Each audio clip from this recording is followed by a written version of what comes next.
to the first monthly Motivation Monday of the season.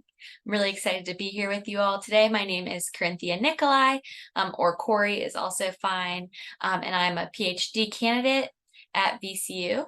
And so Motivation Monday is hosted by the Graduate Student Committee of AERA's Motivation and Education SIG, and we want to welcome everyone here today. We offer this programming as a way to disseminate and share ideas and strategies for conducting educational research. This year, we are continuing our Motivation Monday format from last year by hosting a panel of scholars and practitioners in our field to discuss important topics.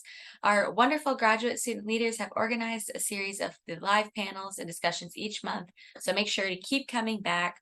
We also have our YouTube channel that you can see any of our past Motivation Mondays that we've done, and this will also be posted on our YouTube channel as well. So big thank you to the subcommittee that plans the Motivation Monday and Elise and Kimiko for their leadership as the MOTSIG Graduate Student Committee co-chairs.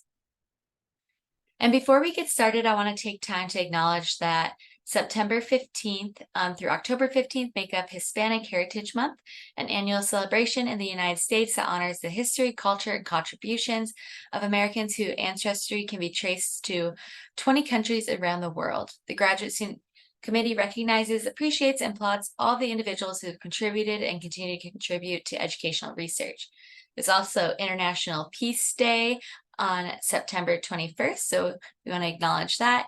And then if you have any holidays or events that you'd like to acknowledge or honor, definitely feel free to put those in the chat so we can all honor those with you and or celebrate with you as well.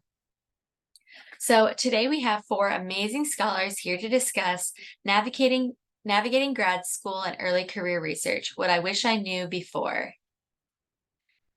So first up, I'll introduce Dr. Heyrin Lee, is a National Science Foundation STEM Education Postdoctoral Research Fellow in the College of Education and Human Development at the University of Delaware. Her research employs a comprehensive a comprehensive approach that combines developmental and learning analytic, that's where I was going, methods with an integrative theoretical framework from cognitive, educational, developmental, and social psychology to investigate the intricate interplay between short and long-term motivation and learning. In particular, she investigates the individual and social characteristics across varied contexts that predict minoritized students' engagement in STEM fields. B, ways to translate findings from education and psychology research into actionable strategies that foster minoritized students' engagement in STEM. And C, innovative research procedures and advanced statistical methods to assist researchers in generating accessible and clear recommendations for naming, measuring, and analyzing constructs related to STEM motivations situated in learning contexts. You can learn more about her work in a link that will be put in the chat. Next, I'll introduce Dr. Maggie Wallace, who is a postdoctoral research associate at Washington University in St. Louis as part of the Translational Fellows in Education program. She recently earned her PhD in educational psychology from Virginia Commonwealth University. Her dissertation research was a qualitative study focused on middle school teachers' self-efficacy beliefs towards equity-centered, trauma-informed educational practices. Maggie is currently working in partnership with several St. Louis-based research practice partnerships conducting translational research. She is passionate about conducting meaningful and impactful educational research alongside school-based practitioners to best meet the needs of students and families. And if you want to check out some of her work, there will be a link put in the chat as well. So-Yun is a PhD candidate in educational psychology at McGill University under the supervision of Dr. Nathan Hall and Dr. Christy Robinson. She will be defending her thesis in the fall of 2023 and starting as a postdoctoral scholar next February. Early congratulations, that's very exciting. Her doctoral dissertation focuses on understanding women of color, students' identity development, and computer science. She is also interested in studying students' motivation in STEM courses, and she recently published a paper in Contemporary Educational Psychology that examined university students' expectancy value cost profiles. So Young participated in Division C graduate student seminar and also won several fundings, including, I wrote this down, it's in French, given being in Canada, but I did just translate it because there's no way I was going to be able to do justice, but the Quebec Research Fund, Society and Culture. And she also received funding from Graduate Excellence Scholarships. And if you'd like to check out some of her work, there'll be a link put in the chat as well. So thank you for being here today. And then next, I'll introduce Dr. Christina Zepeda. She is an assistant professor of psychology and human development at Vanderbilt University, where she directs the Advancing Learning Lab, or ALL. We love a good acronym. And she received her PhD from the University of Pittsburgh in 2018, where she worked in the Learning Research and Development Center. Afterwards, she went on to complete her postdoctoral training in education and psychological and brain sciences at Washington University in St. Louis. In her research, Dr. Zepeda applies theories of cognition and motivation to educational practice and investigates how students regulate and adapt their learning processes. In particular, she examines how metacognition, motivation, and other instructional techniques can inform our understanding of learning and transfer with the goal of making education more equitable. And there will be a link put in the chat as well to check out some of Dr. Zepeda's work. All right, so if you are new here or if you need a reminder, our discussion today will follow 3 sections. We'll first have a discussion with our panelists. You'll get to hear much more from them than me after this, so that's very exciting. And you'll also have a chance to have your questions answered. So as the panelists are talking, definitely feel free to put your questions in the chat if you had any, and we'll make sure to keep track of those so that we can answer them later in the evening. So don't wait, and definitely just put them in the chat. And then we will finish up with announcements for the upcoming year as we are kicking off a lot of the great activities that the Motivation Graduate Student Committee has planned. So we're really excited for you all to be here today. And now we can hop into our discussion section. All right. So first, can you briefly describe what your graduate school trajectory was? For example, why did you pursue a degree? How many years did you take? How is your PhD funded? Were there any major turning points or anything else that you think would be really helpful to kind of understand what your graduate school experience has been like or was like?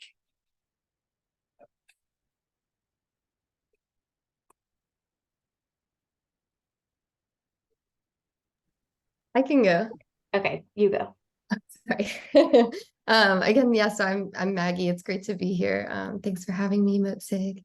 And so for my trajectory, my background was psychology. That was my undergrad. And I took 2 years off in between my undergrad and my PhD. And I traveled for a bit and worked at a substance abuse program. And I became really interested in how prepared schools and teachers were in working with students experiencing trauma, but then also kind of more broadly, I just wanted to be able to keep using psychology, but wanted to get into the field of education. And then my good friend Corey told me that this program existed, and I didn't realize what EdPsych was before that. And then went to VCU. And so VCU has a 3-year EdPsych program. And I think there's like certain drawbacks to consider in kind of a quicker 3-year program, which we can talk more about later if people are interested in. But I was able to do it in 3 years, and that worked really well for me and my career goals. And so in terms of like funding, that was part of this question, right? Yeah. In terms of like funding, each year is funded through a 9-month graduate assistantship. So I didn't have funding over the summer. and I was working directly under a supervisor for 20 hours a week. And I had to reapply each year. And so for our program, I don't think it was like guaranteed funding each year, which is something to look into if you're like starting to think about going into grad school, or if you're already in it. And so, but luckily I had a really dedicated advisor and other mentors who always helped me to get funding each year, and also like in the summer when things weren't covered. But yeah, I guess major turning points. I had kind of a unique experience in that my assistantship, each year I had a different supervisor, which again has its own kind of pros and cons. But so I think those were some major turning points for me. I got to have kind of a really interdisciplinary experience, and see different things. And then also a big part of my graduate career, I think, was working with VCU's RPP, Research Practice Partnership, which was MERC, or the Metropolitan Educational Research Consortium. We do love acronyms. And so I think that was a clear lead to my current career. But yeah, so being able to work with our RPP was a really exciting opportunity for me, and kind of furthered my career interests and goals, and got to learn that I really like doing that work. So yeah. I can jump in next. So I feel like the oldest of the group in terms of time since grad school, and I had to go back and count. So I think it took me 6 years to get my PhD. And when I was in undergrad, I didn't really know what I wanted to do after undergrad. That was not a conversation that I actually had until towards the very end. And my now husband was like, well, you really seem to like that research thing. Why don't you pursue that? And so a couple of weeks later, I got an email. I can put a link to this in the chat in case you have anyone you know that might be interested, where we did a post-fac program at the University of Pittsburgh. And so they treat you basically like a first-year grad student. Now it's more formalized, so you get training and experience in applying to grad school. You work one-on-one with an advisor, so you get right immersed into the research. And being the California girl that I am, I thought I would totally go back to California. So I applied to California and Texas and Pitt because I was currently there. I ended up really loving what I was doing, even though I was very homesick. That was really rough for me. It was the first time I had left California. It's a very different demographic in Pittsburgh. It's very gray in Pittsburgh, but it's a very welcoming community. So I did that for about, like I said, 6-ish years. During that time, I also got married. So I also made sure I did regular life events along the way. And so that also takes up time. But I was funded through a variety of mechanisms, from fellowships to TA-ships to RA-ships. It always changed every year. And we were covered for the summer. So this idea of not being covered for summer, I didn't know that that happened, to be quite honest. And I do encourage people to ask those questions when applying to grad school, because that's a chunk of money that you have to plan for during those months.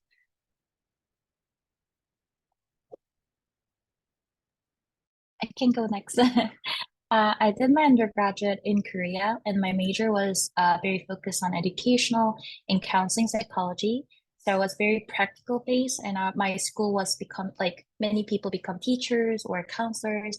So I didn't really had a research experience. So that's why I decided that I should apply for MA rather than directly applying to PhD. So I applied for MA, and then I got a lot of research experience through that period, and I was more there. I had a topic that I really wanted to invest my time through my PhD. That's why I did my PhD at the same school. And McGill is very unique. We get the internal funding for 3 years, but we also can apply for external funding, which is more provincial. So there is a funding that is offered by the Quebec government. So that is offered for 3 to 4 years. So I wanted in my first year of doctoral degree, so I had both internal and external. So it was kind of in a way fully funded. But also I had more opportunities to do more RAs and TAs, And I also did a course lecture. So there are many different teaching opportunities that I could do at a side job. So there are enough opportunities for me in terms of that.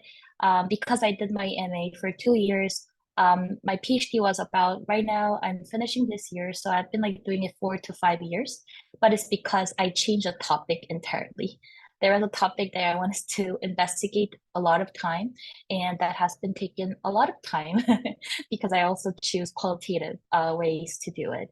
So that was my goal throughout my grad school. So what you want to learn from your grad school, I think that really matters the most. I guess I'll go next. So I think for my undergraduate years when I started, I was not really planning on majoring in psychology and sociology and then going into education. So I started off thinking about going into medicine, and then I took chemistry and labs, and I thought it wasn't really for me. It was like a little bit difficult for me in terms of like physically doing some of the activities. And so after taking an introductory psychology course, I really got interested in learning more. And I went to undergrad at a liberal arts college and got to work in a lab with other professors and do an independent study. And I really wanted to learn more. So then afterwards, after undergrad, I applied to graduate school, and I was really interested in figuring out more about kind of expanding upon my honors thesis that I did in undergrad, to understand like why do students do what they do and how can we really promote students' motivation. I took 4 years to finish my graduate school program, and for our program specifically, I went to UCI, and our funding was guaranteed for all years. And what I mean by funding is there's funds for, of course, the tuition, and then also receiving a stipend. And when I was admitted, I received a couple of scholarships for recruitment, and that funded me for 2 years in the summer and then during the academic year. And then the other years left, people had the option to be guaranteed towards doing teaching assistants or teaching assistantships or graduate research assistantships. And specifically for us, we were really encouraged in our program to apply for the NSF GRFP. I can also put the link in the chat later, and so I was able to be funded luckily through that.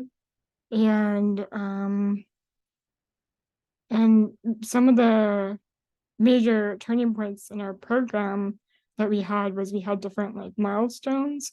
So for example, like in our first year, we had a poster, second year we had to do a paper, and then a third year we had our dissertation proposal, and then the final year defending the dissertation.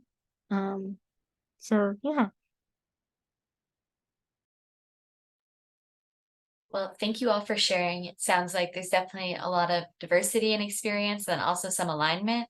But also I think good to know all the different ways to get funding. So I know as a graduate student, that's very important, and also some examples of different questions to ask, depending on where you are in your graduate program as well.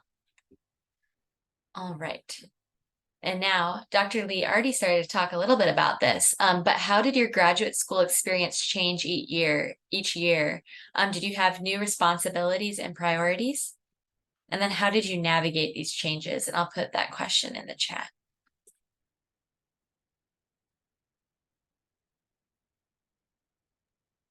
So I could start us off again. I think for me, it was the first year and a half, I'd say, coursework felt like the priority. And then also kind of getting involved in projects in my lab and at the RPP I was talking about. And then end of my second year, I started focusing on our comprehensive exams, which for us in our program was a systematic literature review. Which can be really nice if you're if you know what your dissertation topic is, or like relatively, you can kind of do your systematic review on that. And so that that's really aligned, and you can use a lot of that literature for your dissertation, which is really nice. And then the third year was mostly, the dissertation was my priority, and also job applications. And so I think I tried to streamline a lot of my coursework, other than like program requirements, like comps and things like that, like related to my dissertation. So for example, I would like write any class that had like a capstone paper, I would try to do it on topics like somewhat related to what I knew I wanted to work on my dissertation for, which helped. Well, one, I didn't start off my program knowing exactly what I wanted to do for my dissertation. I think that's a really lucky position to be in if you are like that.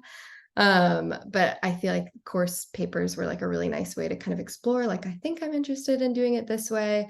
And you start to like see what the literature is saying about it, and then you can kind of zero in as you go. So I found that to be really helpful to kind of like dovetail that and learn more about what I was interested in. And then, so I feel like that made it really feel like I was working on my dissertation kind of throughout the program, rather than 3 years, or rather than just the last year. And I feel like navigating these changes, staying in communication with my advisor pretty regularly about my trajectory and things like that really helped. Also talking to peers and people, like students who were a year or two ahead of me, or who had just recently graduated, to talk about how they navigated things was really helpful. I joined like a few projects in our lab, like I was saying, but in the beginning of my program, joined like lots of different projects that interest me. But kind of as I got closer to the dissertation, I was like more selective. And then in my third year, I kind of had to step away from some projects that like felt a little bit more tangential, so that I could focus on my dissertation. And so I think that's something to kind of think about as you're going through this, like navigating your priorities, as they're like shifting, knowing when you might need to step back, and knowing when it's like a good time to try out new projects and things like that. Towards the very end, I feel like, is when I started going deep into my dissertation and stepping away from some things. But yeah, hopefully that answered that.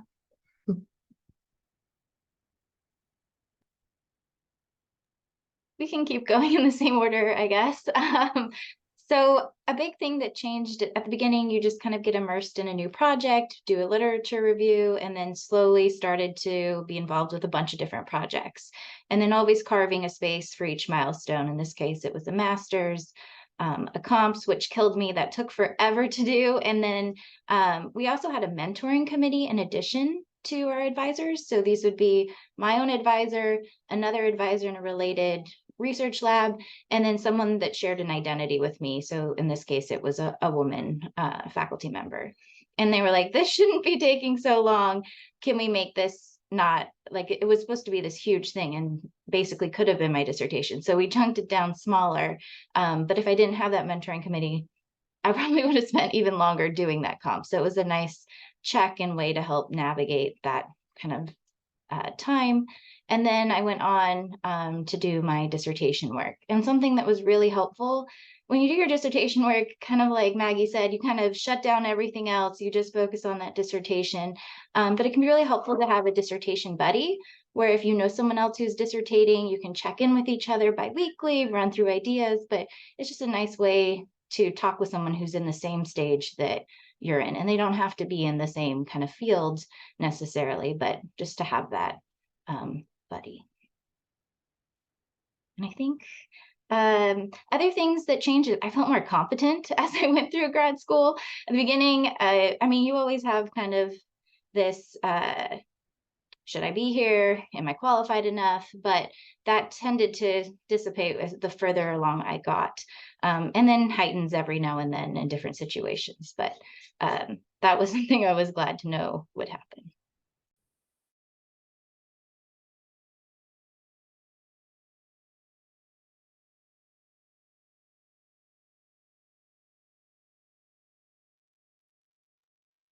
I guess I could go next. So I think for one of the things that changed over the years was that for our program specifically, the first 2 years really focused on taking courses, and really delving yourself into the different methodologies that you might use, or the different lines of literature. And so a lot of the first 2 years of our program was really focused on learning and sort of kind of developing your ideas for what you wanted to do for your dissertation. And then afterwards, after your second year ended, we had like more, I guess, almost like more freedom to choose the courses that we wanted to take. And most of our requirements were completed. And so, like really taking the time to work with your advisors or your members to really focus on your research project.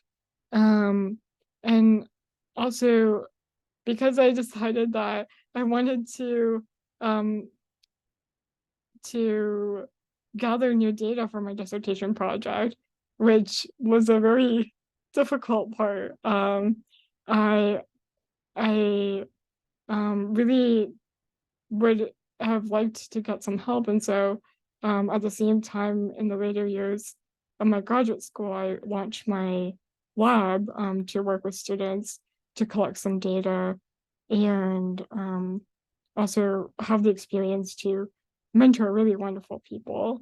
And so I think what changed as I navigated those changes was shifting my focus to, especially in the later years, to apply what I learned in my research, as well as learning from my mentors and also how to mentor others and also receiving mentorship at the same time. Sorry, I had a Zoom problem. I thought I was kicked out. So it's similar to what Maggie also said. Like first year was like coursework, but I already did my master at the same school, so I didn't really had a lot of coursework. But every year I was doing teaching assistant and also doing the lab work. I had two supervisors, so I was both working in two labs. So year one was mostly coursework, thinking about the comprehensive examination for the second year. So second year was comms, some publication like work, like teaching assistant. Third year, I was able to get a course lecturer position. So I was teaching a course, and on top of that, I was doing my dissertation proposal, collecting data.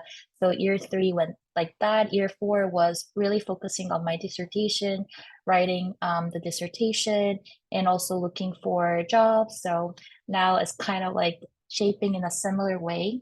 I think that for navigating these changes, I really talk with my supervisors a lot and kind of think about what would happen in year one, what would happen in year two, and kind of know what is going to happen. And also, I had a lot of lab members who are senior, and then they had all different unique trajectories. Some focus on teaching, some really focus on non-academic job or academic job pathways. So I kind of know what to do from their unique different trajectories. So that really helped me to understand what would happen the next year and kind of prepare myself. So I think navigating changes are not easy, but also you can be prepared by talking with multiple people in your program. Also participating in Division C graduate student seminar definitely help because most people were also senior than me, and they also share really, really good advices for me how to prepare for applying for postdocs. And it kind of shaped me, oh, this is gonna happen. What are the questions that I should ask during my postdoc? So that really helped me to navigate all these changes. Thank you all for sharing, hearing lots of different things that kind of ebb and flow and change throughout your graduate program. So maybe focusing more on coursework and just learning what it means to be a researcher and what your research is going to be, really diving in there. And then other people's projects, balancing all those big milestones that we have at the same time. And then at the end, one of our biggest milestones, dissertation, along with jobs and applying for jobs. And then how crucial that support piece is navigating those, whether that's advisors, dissertation buddies, PhD buddies. So definitely leaning on the support that we all hopefully have at our institutions or across institutions as well, as Soyeon mentioned with the Division C seminar. All right. Now, speaking of supports, what were some key supports or experiences that made you successful in your graduate program? And again, I'll put that question in the chat.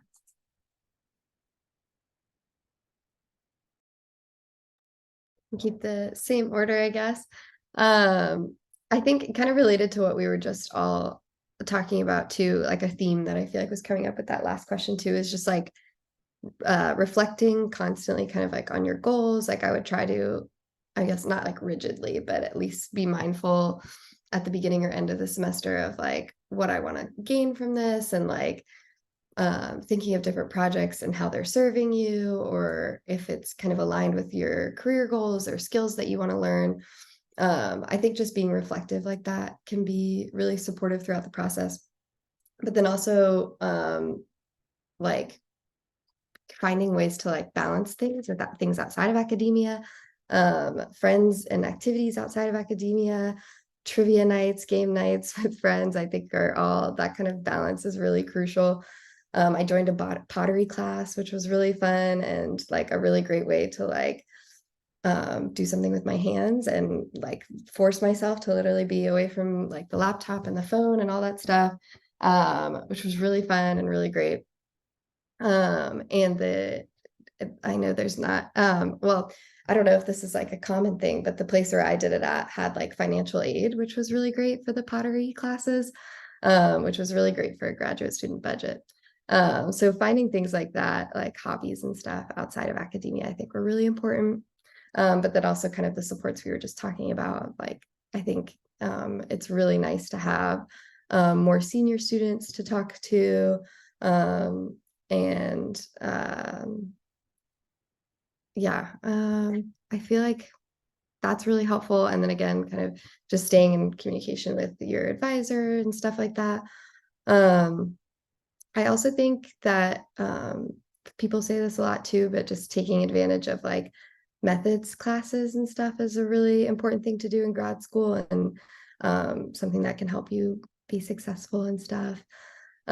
Taking advantages of like conferences and grant proposals to help continue to like push your work and get feedback. So those are the different things. I felt like those are three really different buckets, but I feel like there's like the social balance stuff, being like reflexive, and then also like different skills to take advantage of and opportunities to take advantage of in grad school. So I was really big on doing lots of service in grad school. I still am.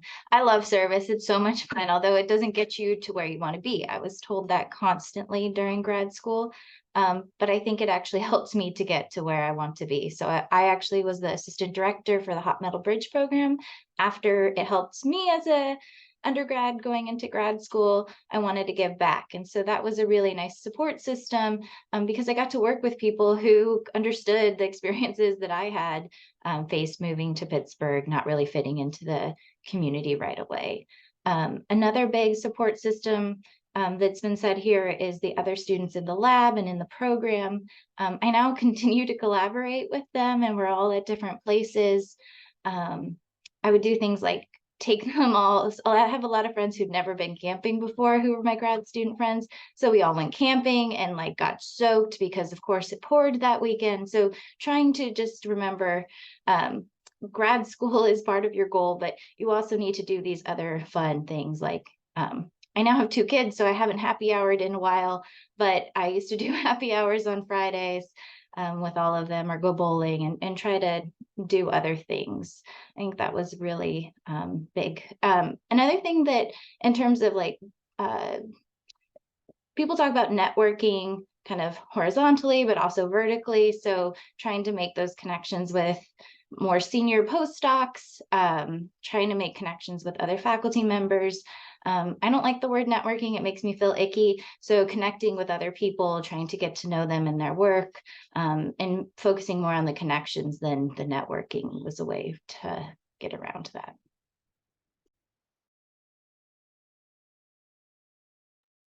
So similar to what other people mentioned, I think that for me, especially because I came to a new country that I was never born and raised, so it was really difficult because I was from Korea and then now Canada was a super different experience, different cultural values. So that was actually really difficult. I experienced some homesick as well.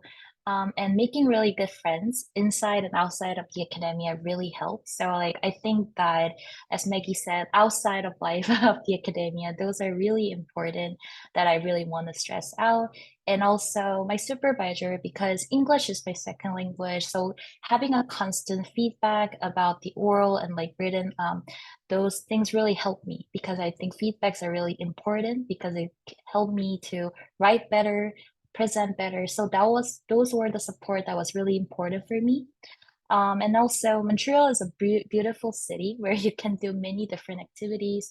So I was doing painting, drawing because I love doing those things. So that really helped me because I felt stressed, and then those were the activities that relieve my stress. So having those support and some outside activities that make you feel relief, I think those were really key experiences that helped me throughout the graduate program.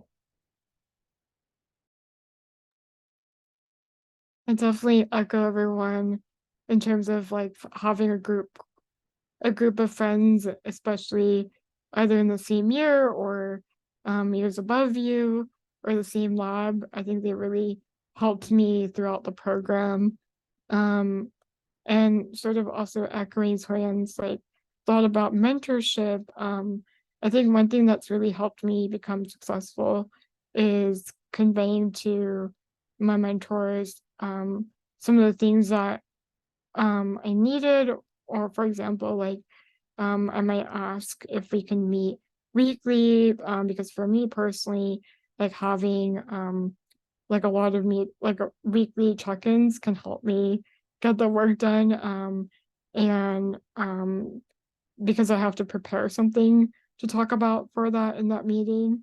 Also having multiple mentors that may not necessarily be the same for specifically like for different needs that you might have. So for example, like some of the mentors that I had may be really helpful and informative about like large theoretical ideas or research questions or literature review type of questions. And maybe I have other mentors that really help me with focusing on some of the coding or analysis skills that helped me throughout the program.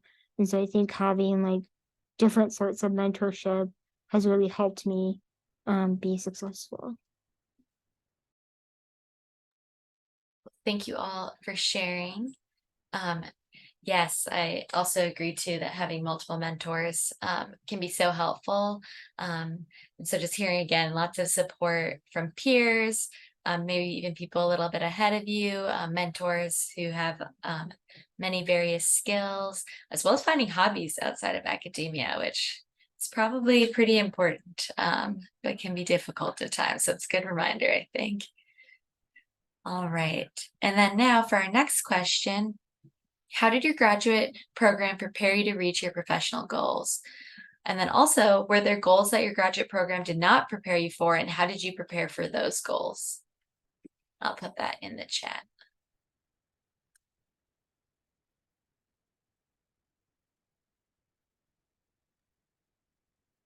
Yeah, so like I shared, I'm now working with research practice partnerships and doing translational research, which I think is something that wasn't explicitly a part of our program, but I got involved in our research practice partnership at VCU through my externship. And so I don't know if like every program is different, but ours, we had an externship that you could do with things like outside of the school or also within it. So I chose to do mine with our RPP, which was really great and helped me prepare me to do this type of work, and also just exposed me to it. And I learned that it was something that I really liked and really valued.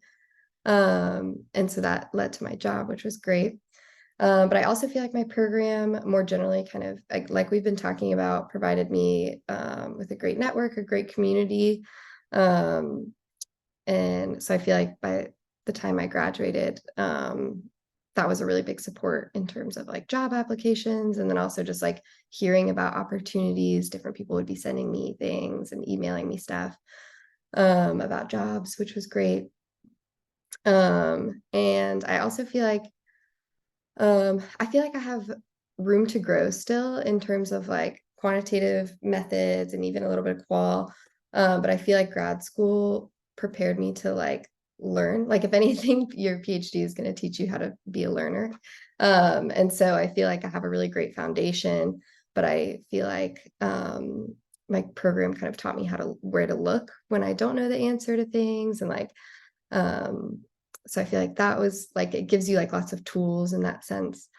And then also I think when I was thinking about this, looking at this question too about what grad school prepares you for,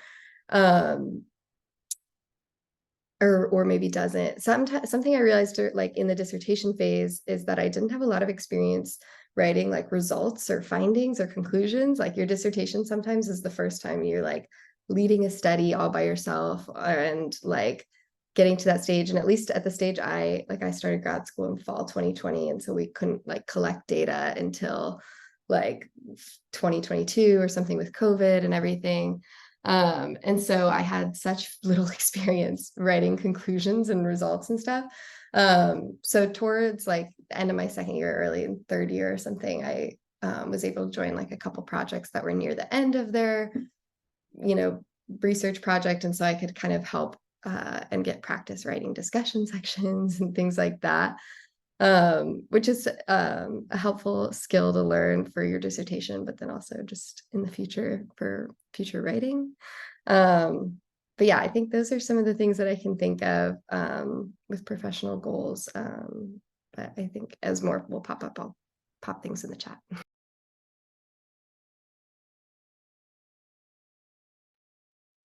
I'm gonna do my best before she starts crying again. I think they did a great, so it was very academic trained, but also industry prepared. So we had tons of industry panels and alumni, and that's something I really appreciated. They weren't the best on preparing you for like applying to postdocs. No one talks about how to apply to postdocs, and you have to ask other people to figure that out. And I wish they talked about it earlier, because you can do a lot of stuff before you hit the dissertation stage to help you with that. So that, I guess, cold emailing people, making connections with other faculty at conferences, all those awkward things that you hate to do, and then it turns out to not be so bad once you do it. Applying for fellowships that are also postdoc related, those would have also been really helpful to kind of learn more about, to prepare you for, if you want to go the academic route, those next steps. And I'm out of breath from bouncing. Let's see. And I guess the same is for so when you go into your postdoc, it can also be very isolating because you don't have a cohort anymore. And so that's why those early relationships can be really important in feeling comfortable reaching out and creating different groups. So we have an early career research group where we got together and shared materials and navigated how to do that together, because at the end of the day, we're all going to figure out where we need to be. And so it's nice to have it with a teamwork. And then I'll pass this on. I would say that our program is also very academic focused and also a bit quant focused too. But we had always a professional seminar for 2 years, and it kind of shared different topics, which helps us to apply for different fundings or apply for a postdoc. So think like we have like a discussion of that for 2 years. So it really helped me to know about, oh, this is something I need to do. This is what I should prepare for. I think that because it was a little bit quant focused, I didn't have enough experience in qualitative. I could have took, there were some course offered, but it was not that I was like hands-on qualitative. So what I had to do was inviting different committee members from different departments. And it really helped me. And one thing my committee member was having a very big expertise in qualitative. She told me that you just have to try it and learn from it. And that's what I tried it. And that really helped me to learn more about qualitative research. So sometimes going out from your own department really helps because your supervisor can help you network with different professors. So that's something that really prepared for the goal that my goal was to become like I want to do qualitative. That was my main goal of my PhD. So that kind of helped me. And yeah, so my program was very like focusing on academia. So that was a bit helpful for people, especially who are thinking about academic jobs. And there are people who went to non-academic, but you had to like network with them, talk with them, and they provided a lot of information about that too. So I was just like, oh, this is academia, this is non-academic jobs. So I think our program was also very focused on academia and specifically focused on research, as opposed to maybe teaching or something like that. And so like a lot of our program milestones were also like very like getting into like a research school or focusing on research. And so I think I think slowly there's been some courses now that have become a little bit more in teaching, and you can take like teaching certificate courses in the Graduate Center, and there's also courses that you can take within our program that teaches you how to teach well and using different ways to promote learning when you're teaching online versus teaching a large lecture class. And so I think that was really helpful, especially getting into more understanding of how to teach, especially when you do have to teach. And then, yeah, so I think so mostly, I think overall it was really focused on um, getting a job in academia and a research school, and there was a lot of experience with designing projects and writing papers. I think that one thing that I wish I would have known earlier is that for UC schools, like for example, I went to UC Irvine, and if you are in like any other UC schools, you can also take other courses at other UCs. And that's really, I think it really opens up a lot of different courses that you can take, whether that's like even within at UC Irvine, you can take other courses outside of your department. But you can also take courses, especially in other schools as well. Well, thank you all. Thank you, Dr. Lee, for that suggestion to see if your university is part of a broader network of universities to take courses that never like occurred to me. So that's really helpful. So it sounds like a mix of there being supports that are given, also then seeking out supports that kind of complement what we're given as well. So thank you all for giving those different examples. And then there is a question in the chat kind of related to the different career centers and whether non-students have access to career center resources by chance. I have been surprised with some things that I can just find online from other universities. I don't know if anyone is knowledgeable about some of the supports at their universities and if that's open to people who aren't students. Sometimes if you're alumni, you can still access the Career Center, but typically you have to be a member of the institution, but it doesn't hurt to email and try.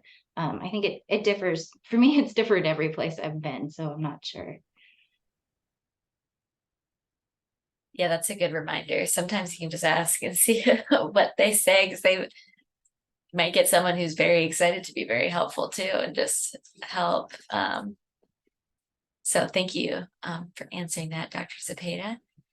All right, now, as we've been talking about, I think throughout every single question, that we have many goals and many responsibilities as graduate students, and then also as early career researchers as well. So our next question is, how do we juggle multiple goals and responsibilities? For example, how do we keep working towards personal long-term goals while also being tasked with other side projects by PIs or researchers that we might be collaborating with? And then has that changed? And how did that change after you graduated?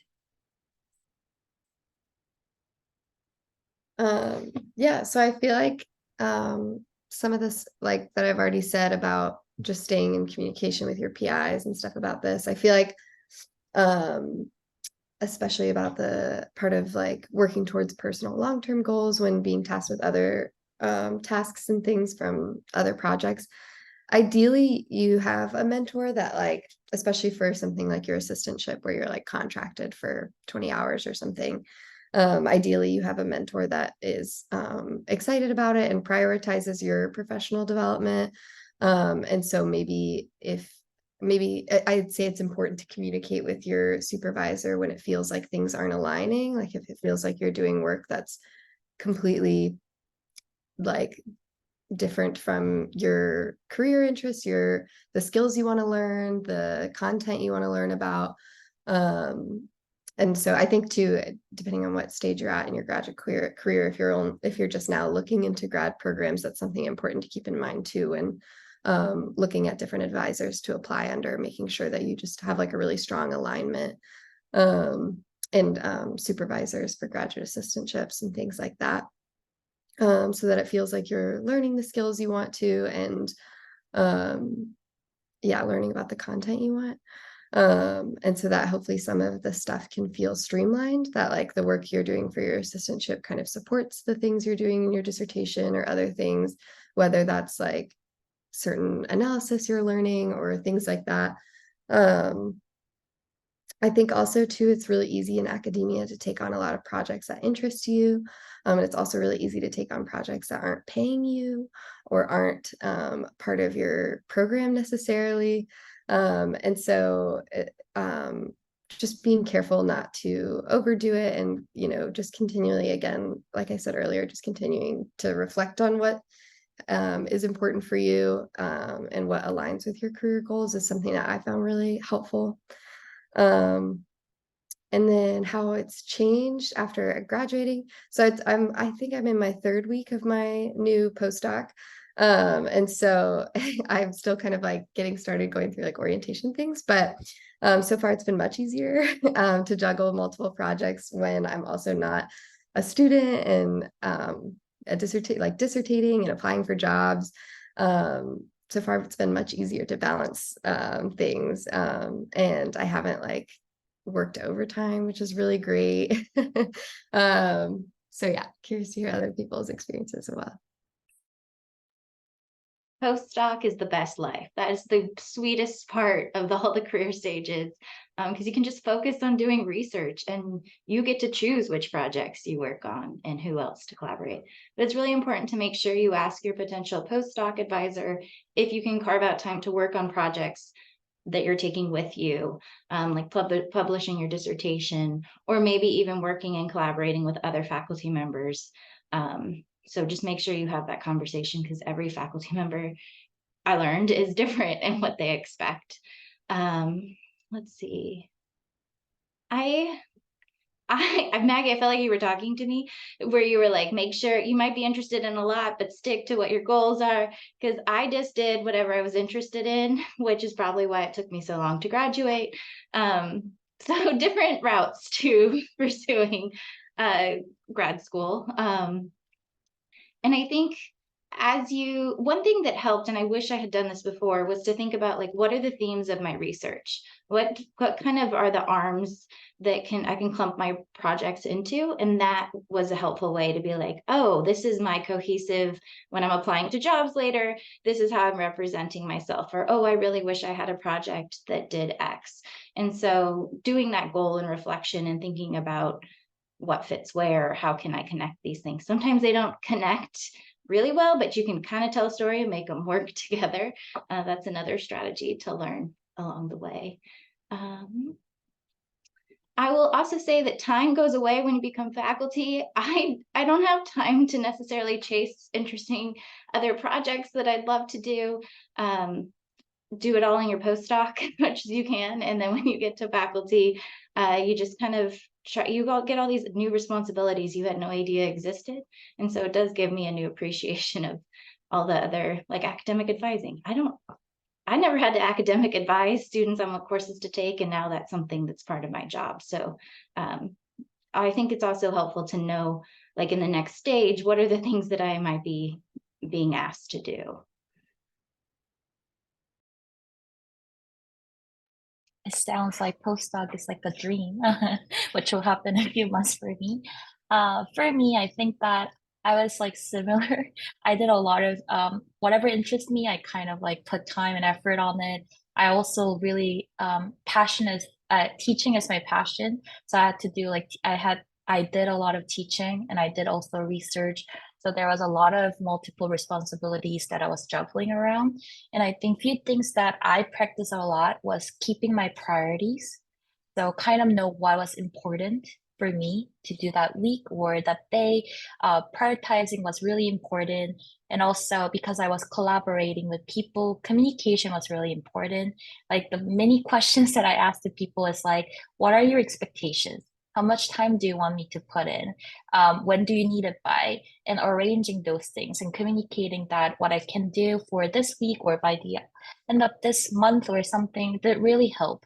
So I think that communication and keeping prioritized of what is important for you, because in grad school, I think it's easier for you to give up your doctoral like research and do other stuff because you're like there are so many multiple responsibilities as a research assistant or like a course lecturer, so it's easy to like not write your dissertation, but I think it's important to put your doctoral dissertation in a very much priority so that you can manage other things pretty well.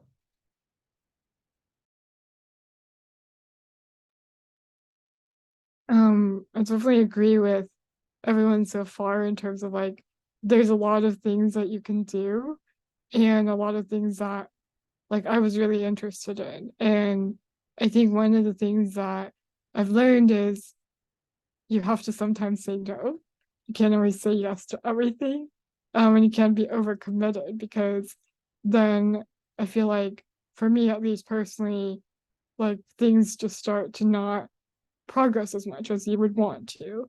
So like maybe you're and in terms of like whatever project you're working on. I think it's really hard to juggle multiple goals and responsibilities. Um, Especially in terms like of like working towards both personal goals and long-term goals for projects. I think sometimes I I just have to like carve out time for myself and almost schedule some of the personal goals within my calendar and be like, you should definitely take a break or do things that you want to do, as well as like working on just like how you would for your research projects. I think that was really helpful for me. And how has it changed after you graduated? I don't, for me, I think for me, I don't think necessarily the amount of workload has been like really changed for me. Um, because I'm so interested in a lot of things. I'm working on a lot of different projects. And so, but I think that almost like my mindset on like priorities and also keeping a balance between work and personal life, and that like almost like it's great to do well in your career, but almost having that mindset of like it's okay to not always work every single time has really helped me.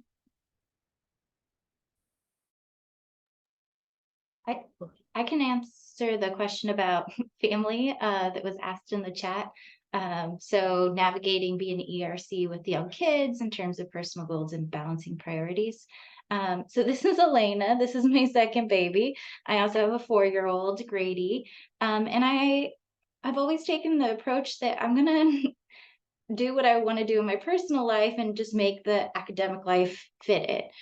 So for example, even though I'm on maternity leave, I really like doing things like this and giving back. So I said yes to this when I probably should say no to things like this.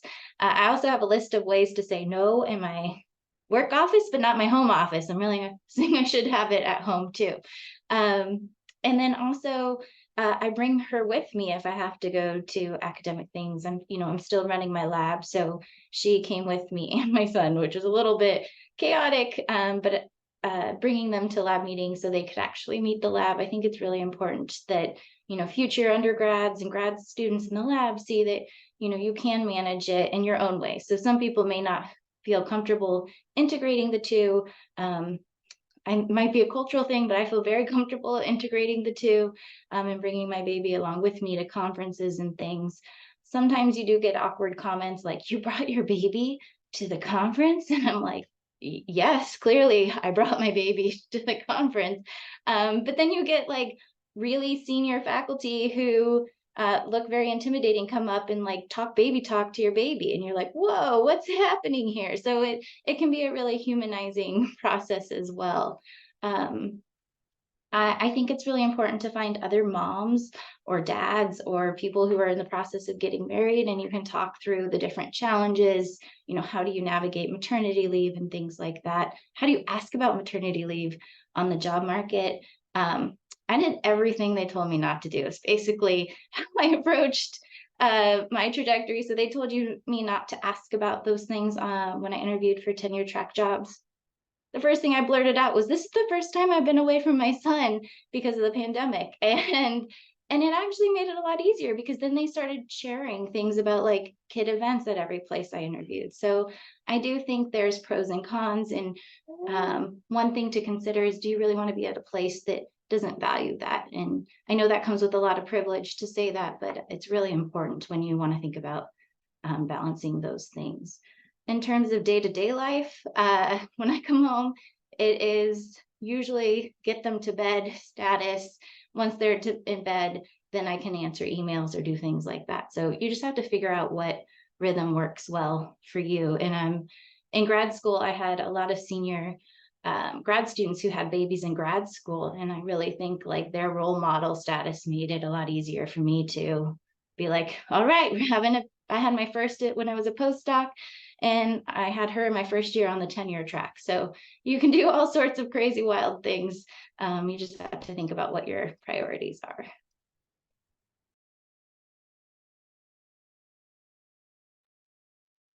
Thank you all for sharing, and thank you, Dr. Cepeda, for talking about having children while also working in this academia where oftentimes we don't even talk about it, or and are told not to talk about it. So thank you.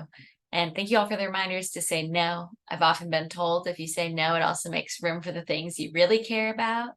So that kind of helps me sometimes. And yeah, there's a lot to juggle. So really appreciate your all's responses and advice. All right, and now for our next question. What did you wish you knew before you started graduate school, or before your last year of graduate school even? I'll put that question in the chat. I think for me, I wish I would have relaxed a little bit more in my first year, especially. I think I was very much like, I don't know, if like everyone else seemed so busy and I like wasn't busy yet. And I was like, what's going on? Like I should be busier, and just having like so much imposter syndrome. But looking back, I realized that's super normal. Like you start to get on projects as you progress in your program. And that's how it's supposed to be. I think it's like really nice to just act like a sponge your first year and like soak in all these opportunities to learn.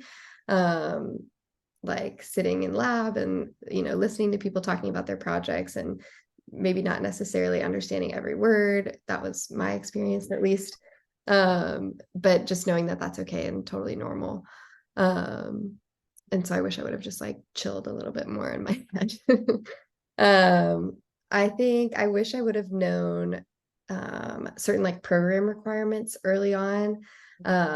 Like I wish, and sometimes this is in like you have like handbooks and things like that, which are really boring, and I'd never read the whole thing, but I wish maybe I would have skimmed it a little bit harder in the early years.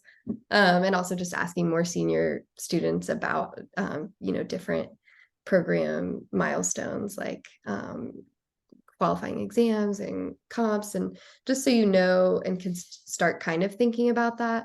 I just feel like it's helpful to learn that early on, and you can kind of think like, oh, this class project could be a really good fit for my comprehensive exams or something like that. But also knowing that it's okay if your first year you don't know what you're going to do for your comps is very normal. And then, yeah, and so asking mentors about all those things, peers, and maybe reading the handbook. And then I also wish, I think I don't think every university does this, but I think it's becoming more popular. The 3-paper dissertation. I think I wish I would have known earlier in my career that that was like an option. It was something that was developing while we were in our program. And so there just weren't as many kind of like regulations around it, I guess. But, look into that and see if it seems like a good fit for you. I was kind of deep into my prep for the traditional 5-chapter when I learned about it. I also wish I would have thought about secondary data analysis as a dissertation. Sometimes that's a good fit for people, especially if you want it to be a quicker process, but also there's advantages for it to not be quicker. And also, this is something I did have the privilege of doing, but I would just encourage it more, is getting involved in things like the MOTSIG and other graduate student committee or other graduate student organizations. I wish I would have explored other SIGs more, I think, too. I really like the Motivation SIG, but I kind of got comfortable and stuck here, which I don't regret it, but there's probably some other ones out there too that could have been interesting to look at as well. Yeah, I think I didn't realize the importance of conferences and like divisions and SIGs until later, maybe even more towards my postdoc. And like even like you can just go up to someone and that you talk to at a poster and say, hey, you want to get coffee later? Like the idea that and those relationships would carry forward, it still surprises me. So for example, I met a colleague when I think in like 2015 at a conference, and we still keep in touch, and we've had babies at the same time and got married the same, like not planned. This just randomly happened. So when we'd catch up at different conferences, we'd be like, no way. And so it's just a fun way to make different communities. And hopefully I realize people who will watch this know the importance of MOTSIG, so maybe they know the importance of conferences, but I do think sharing with your colleagues how important it was is a useful tool. It is, when I think about the last year of grad school, I wish I would have told myself it could be okay. Like that last year is so panicky because you're trying to apply to jobs, you're trying to finish your dissertation, and then you get a job and then you have to move. And so just spend the time soaking up all the fun, like graduating with your friends. Moving's not fun. No one enjoys that. But like getting immersed in a new city, one little tip that I would do is look at the Instagram of different cities and see what things would come up that people would do. If you're a mom, I was looking up mom things when we moved here just to get an idea of what it would be like with kids. So also scoping out coffee shops and things like that. I think that's a great advice for me. Like panicking because I have to defend by the end of this year, but remember to chill. I think when I was like heard this question, I think about one thing because I had to move to a new country, and at that time I only thought about really studying, like studying and just working, and I really didn't think about living in a new city, new country. And I think now as I think about it, thinking about basic questions. What makes you happy? What makes you feel a relief? What are the important things for you?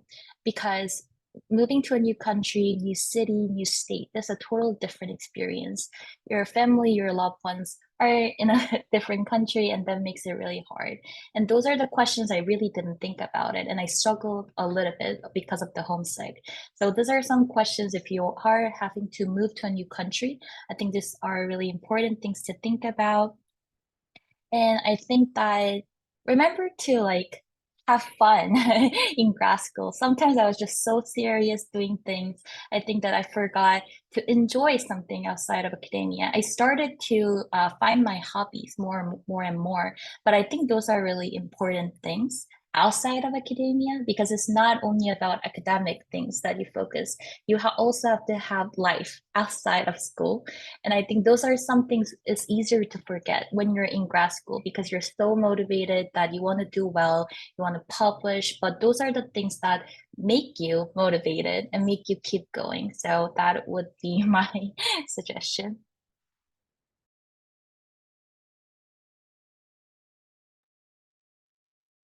I think when I started graduate school, I think I echo everyone in terms of like living, because I also moved from Maryland to California. So like learning like even like where to get groceries, or where to get your dental stuff, or even like things like that. I think I wish I taken the time to really look into and kind of like figure out more. I think also on a more practical side, when I wish I was and this may differ depending on program, but I felt like a lot of the people in my program knew a lot about already like how to use some of the different statistical softwares, which I haven't had experience before, other than like the drag and drop option and SPSS. And so I think that was something that I wish I would have known a little bit earlier, and just how like important, like how to kind of like use that experience during my last year or the year before, just kind of learning a little bit on my own, at least not like, even if it's not like 100%, like just kind of familiarize myself with like the coding language.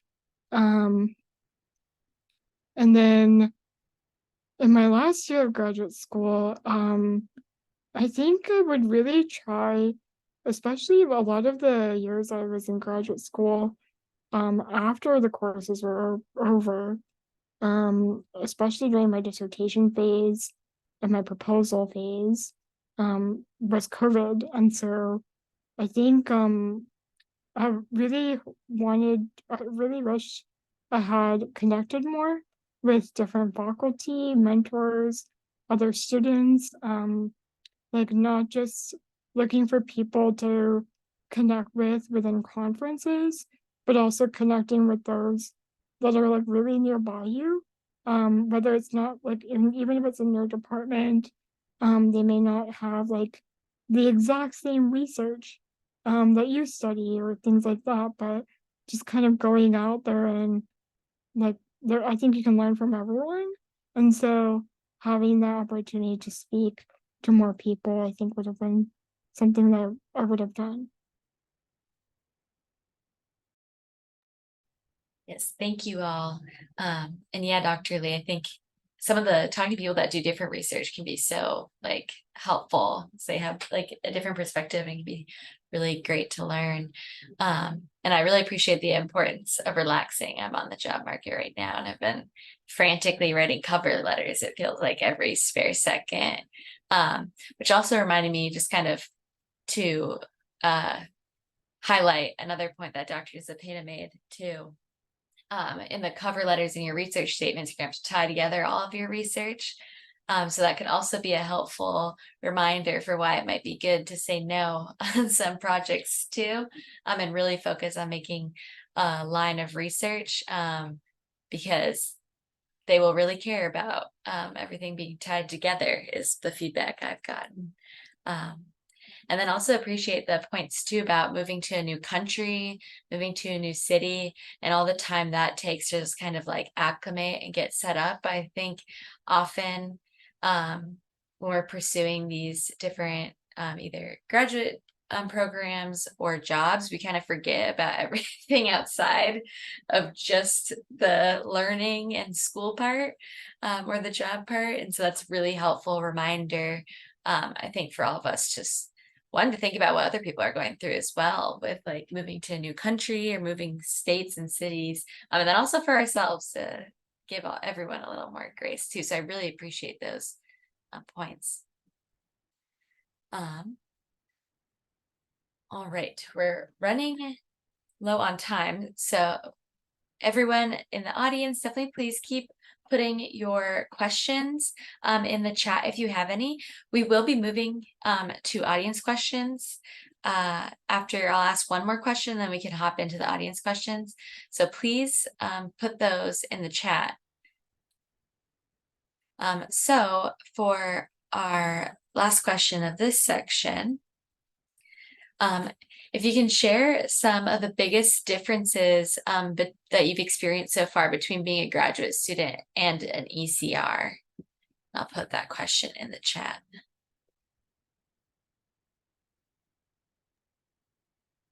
Yeah, so like I shared, I'm very recently ECR, and so I'm like in my 3rd week of my new job, and so I feel like I'm gonna learn more about the differences in the coming months.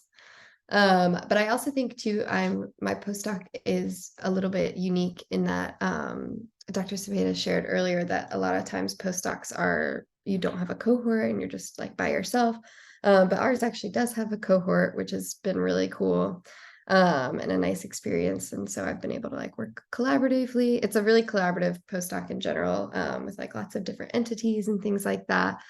But it's just been nice. It feels like focusing on all my research projects again with without that student hat, which has been really nice. And that's been a really great experience.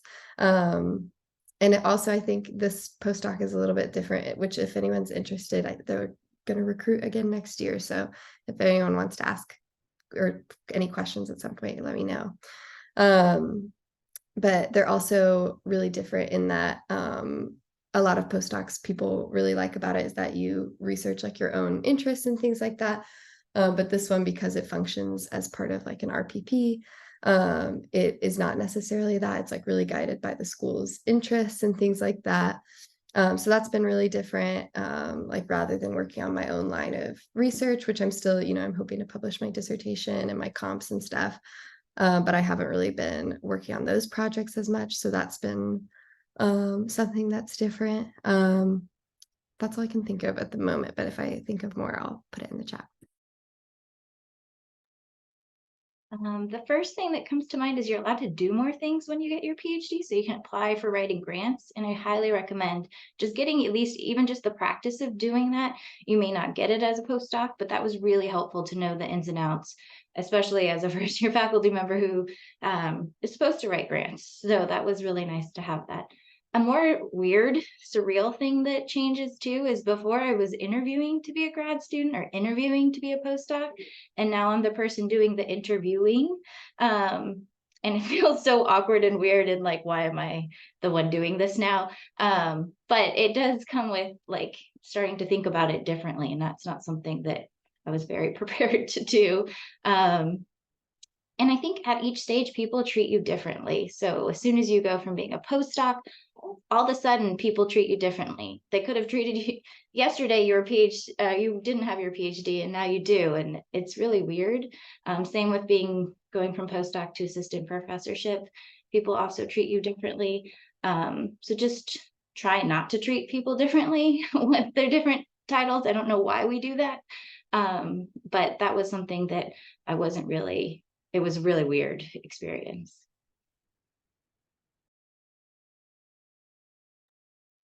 I'm becoming an ECR next year, so I don't really know the differences because my position starts next February. But one thing I noticed when I was applying for a postdoc is that you have a very concise written responsibilities being a postdoc. When I was doing the interview, the PI mentioned that 50% you're going to help my project, 50% is own of your interest. Do what interests you, do research, that is something that you're interested in. So that was really different because a lot of times grad school is not like that. So that was the one thing that I noticed that it is. And also just realistically, the visa changes as a foreigner. It's not student visa anymore, it's a work visa. So there are more differences to that. So some schools do not offer you a work visa because like I'm from Canada and I did not obtain my PhD from United States. So there could be a little bit of different things that you have to consider when you're applying for in a different country for a job. So that differs.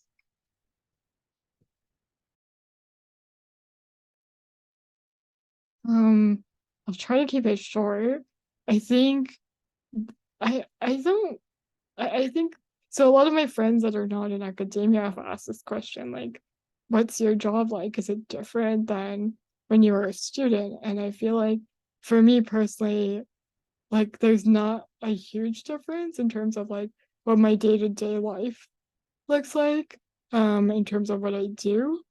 But I guess one thing that is different is that now you're like seen as the expert of something, and so you are asked to like you're asked to like review more stuff, like whether it's like reviewing on a journal article or reviewing for a conference or organizing something. Those are some of the things I've noticed that have been different.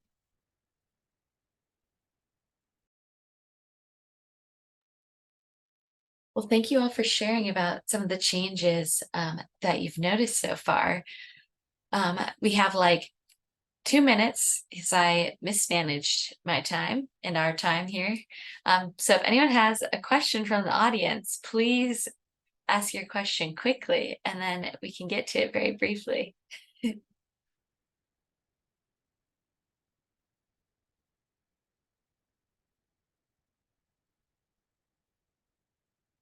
If not, we could probably hop into our announcements for the upcoming events that'll be happening. Definitely feel free if you have a question that's popping into your mind to put it in the chat, and we can get to it there as well.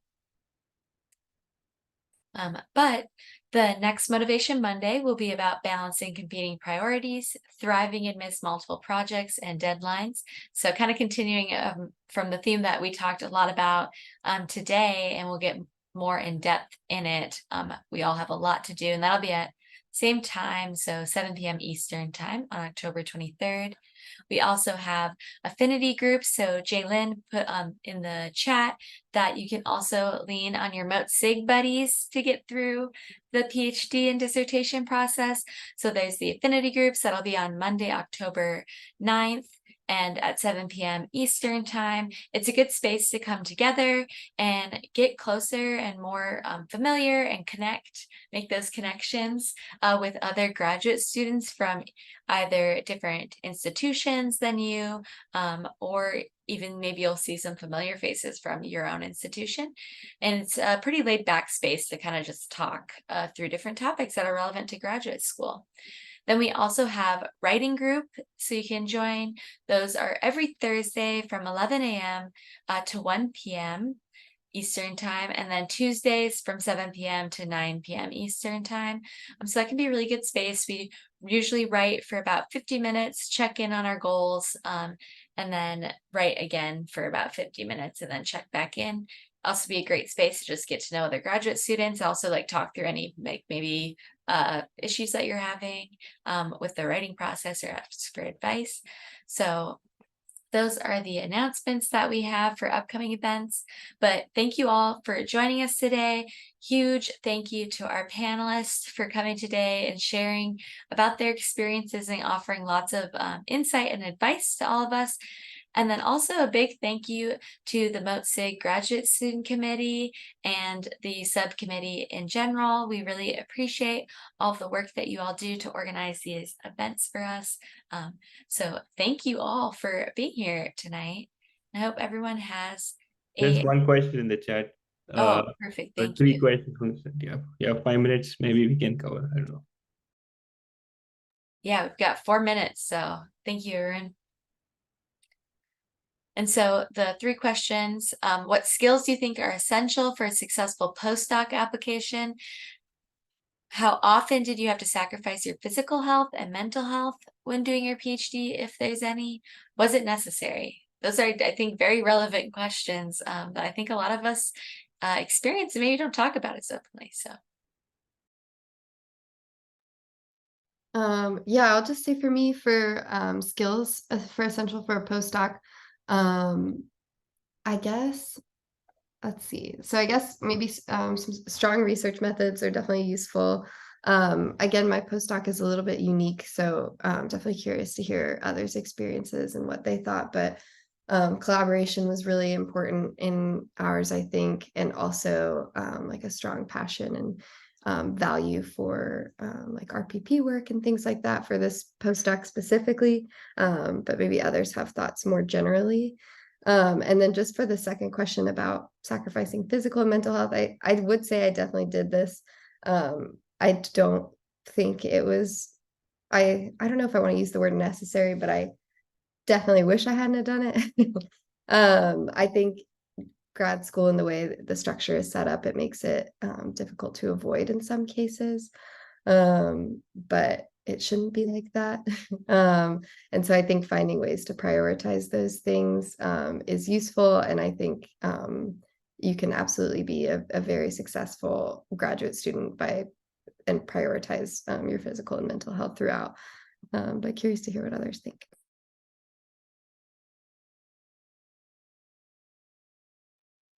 I lost your pacifier, so I'm gonna pass it on to the next person and grab a pacifier.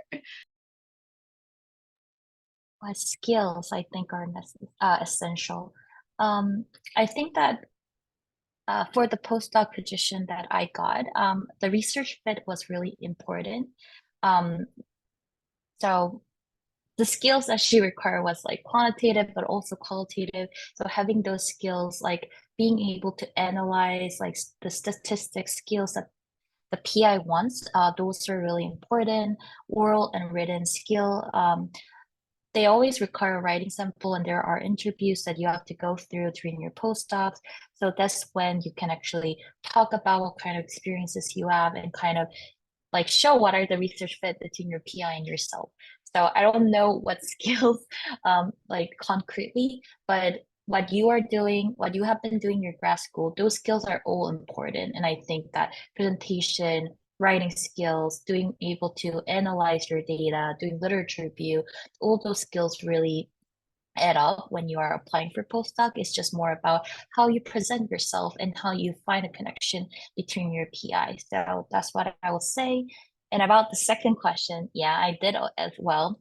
And I think this was something that I have been consistently having to think about how to find work-life balance. And I ask a lot of faculty members, my senior lab members. I was just asking, how do you manage everything? How do you do this? Like, what is work-life balance? I always did like more like a qualitative study for everyone to understand how can I find more healthier lifestyle. And it actually really helped by hearing other people's advices.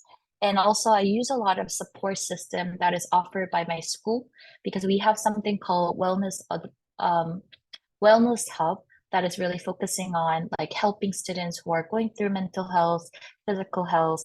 We also have some academic advisor that is beyond our supervisor who is willing to talk to you like every week or bi-weekly, and that really helped me as well. And there is something called PhD support group, which we meet bi-weekly, just talk about our life. Everyone is from a different discipline and share about our struggles and how we can do better or what we should do to make us relieve. So those support systems really help. And I think this is something that, as Maggie said, this is something we really don't think about it until we encounter these challenges. But it's really important to take your health as a priority because it's really challenging when you are sick, when you're going through a lot of challenges. It's really hard to overcome that. And I think that knowing what supports are available and what makes you relieve, those are all important questions.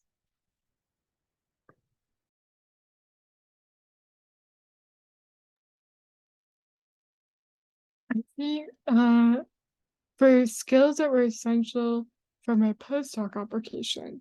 I think I would say that for my postdoc in particular, it may be a little bit different because I applied for the NSF STEM education postdoc application, and that application focuses on like it's almost like a grant that you write for what you want to do, like a project in terms of your postdoc.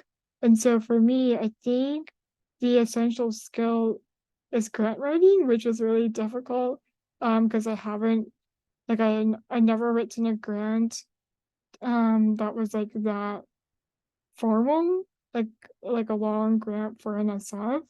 And so I think just learning like what are the talking to the program officer and asking them questions about like what are the specific requirements that you need to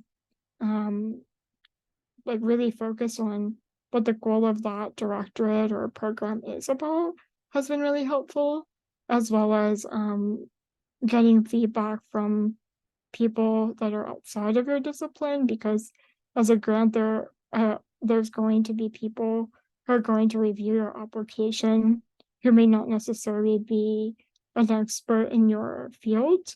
And so being able to write to a broader audience, I think is really helpful, as well as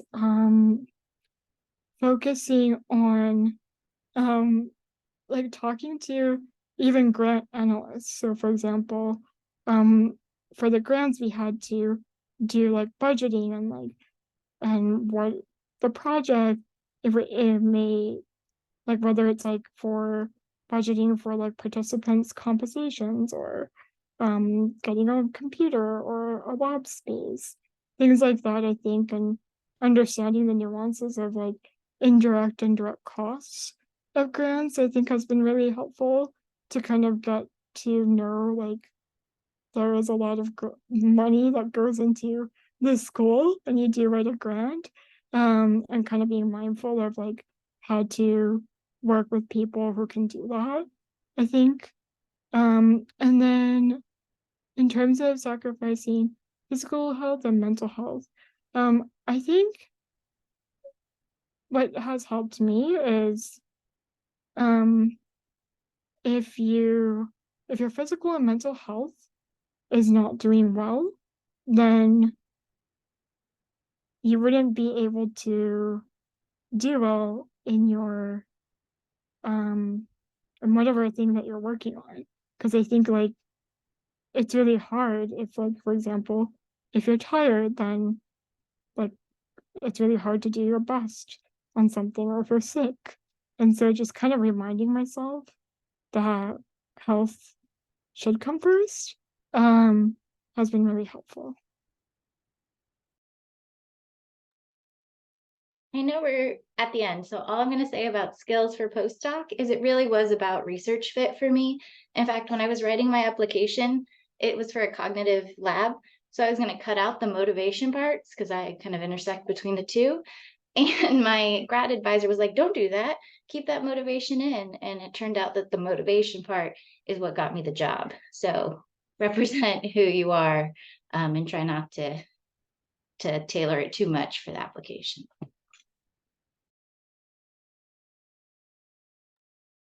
Well, thank you all, and thank you for the audience question. But with that, since I said the long thank yous, I'll just do a quick thank you to everyone here, and I hope everyone has a great rest of their night. Take care, everyone. Bye. Thanks, everyone.